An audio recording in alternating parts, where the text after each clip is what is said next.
प्रिय विद्यार्थियों, नमस्कार। नवांकोट डिजिलेशंस में आपका स्वागत है। मैं भूपेंद्र गोंशी एक बार फिर श्रीमोशी के प्रथम पाठ के दूसरे भाग में हम उसके प्रश्नों को पढ़ेंगे। आइए हम शुरू करते हैं इसके एक पदेन से। पहला क्वेश्चन क्या है? कभी ही काम संबोधयति। कवि है, किसको संबोधित करता है यह? ठीक है, तो वाणी। वाणी मतलब सरस्वती। सरस्वती जी का पर्यायवाची शब्द है। अगला क्वेश्चन है, कभी वाणी वाणी काम वादितुम प्रार्थयति।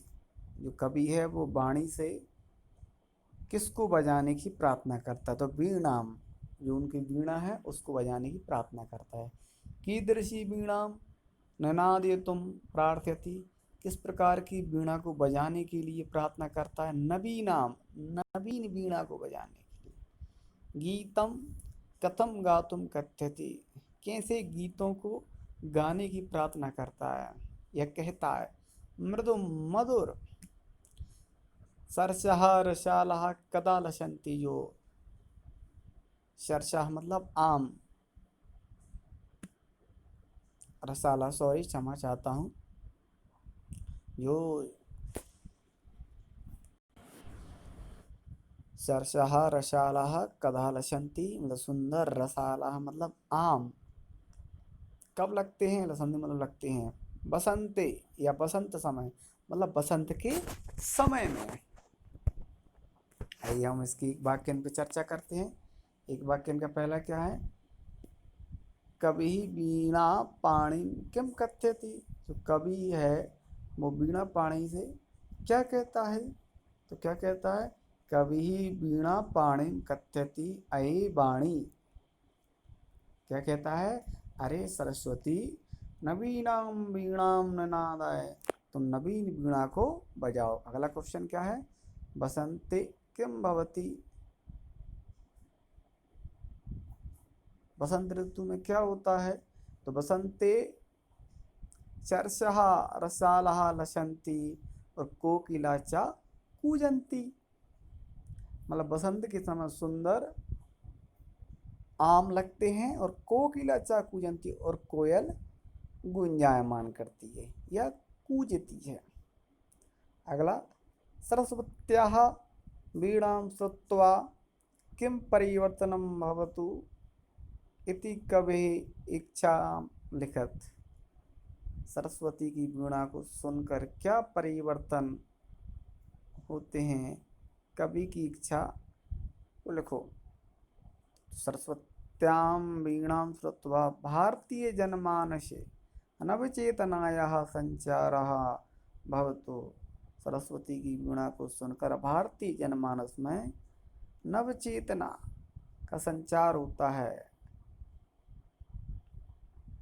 ठीक है, मतलब जो चेत मतलब मन में एक नई भाव विचार आते हैं। इति कवि इच्छा अस्ति, ऐसी कवि की इच्छा है।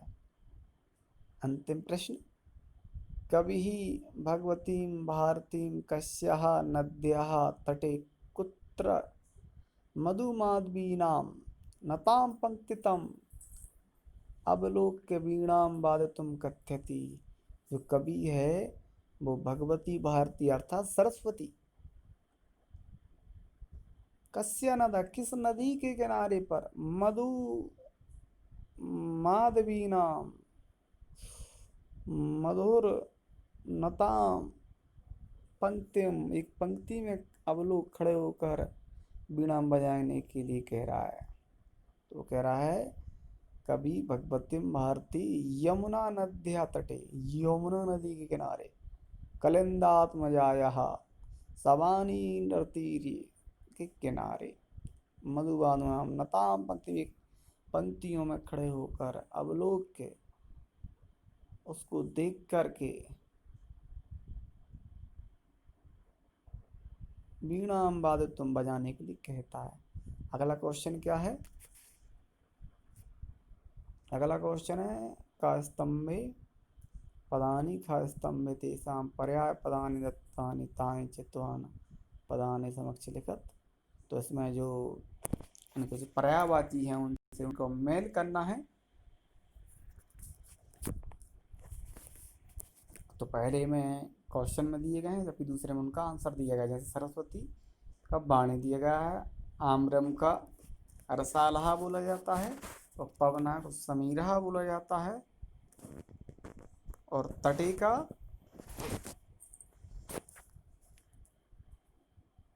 का तीरे बोला जाता है, और भ्रमराणाम मतलब अली नाम।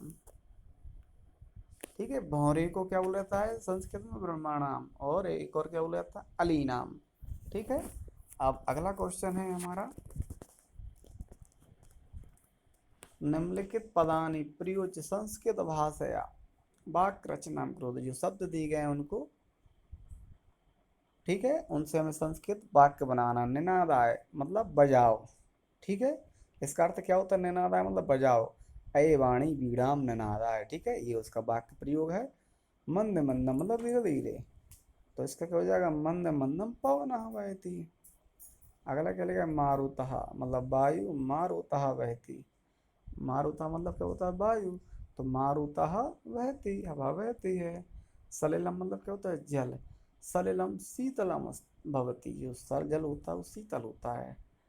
सुमना मतलब फूल होता है। सुमना विकसति।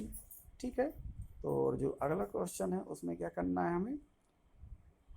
प्रथम श्लोकस्यास्यं हिंदी भाषाया आंग्ल भाषाया वा लिखत। मतलब जो अंग्रेजी में लिखना है चाहे वो अंग्रेजी में लिख सकते हैं, लेकिन हमें तो क्या लिखना है? हिंदी में लिखना है। अगर जो इनकी इच्छा हो वो लिख भी सकते हैं, ऐसा कोई वो नहीं है। तो क्या है इसका आशय? यह है कि ऋतुराय बसंत के आगमन पर आमों पर बौर आ जाता है। बौर आ जाता है मतलब जो मोर आ जाती है, हल्की हल्की पीली पीली। ठीक है, और कोयल कूकने लगती है। ऐसे मनमोहक वातावरण में सरस्वती से प्रार्थना की गई कि वह नई वीणा बजाएं एवं सुंदर नीति युक्त कोमल गीत गाएं, ताकि जनजीवन में नवीन प्रेरणा का संचार हो। अधोलिखित पदा नाम विलोम पदा नहीं लिखत। अब अगले क्वेश्चन में हमें इनके जो है वो विलोम शब्द लिखना है। ठीक है, तो क्या लिखा है? विलोम पदानी लिखा हुआ है, कभी पर्याय पदानी भी लिखा। पर्याय तो पर्यायवाची होता है, जैसे विलोम लिखा है। कभी ये भी आ सकता है कि इनकी विपरीत। ठीक है, विपरीत शब्द लिखिए, तो आपको कंफ्यूज नहीं होना है। तो समय हम इनके उल्टे शब्द ही, अर्थात इनके विपरीत या इनके विलोम। ठीक है, तो कठोरम का क्या हो जाएगा? कोमलम। कटु का मधुरम। ठीक है, और शीघ्रम का क्या हो जाएगा? चिरम।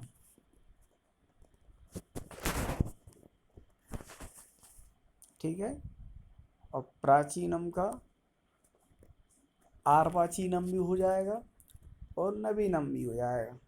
ठीक है, और नीरस का सरसहा हो जाएगा। ठीक है, तो इस प्रकार हमने ये पार्ट को पूर्ण कर लिया है, और इसी प्रकार हमें इन सब पार्टों को बहुत अच्छे से समझते जाना है, ताकि हमें किसी प्रकार की कोई समस्या ना हो। ठीक है विद्यार्थियों, यह पार्ट यहीं पूर्ण होता है, और इस वीडियो को देखने के लिए धन्यवाद। और अगले पार्ट के साथ, अगले वीडियो के साथ मिलेंगे। तब तक के लिए धन्यवाद।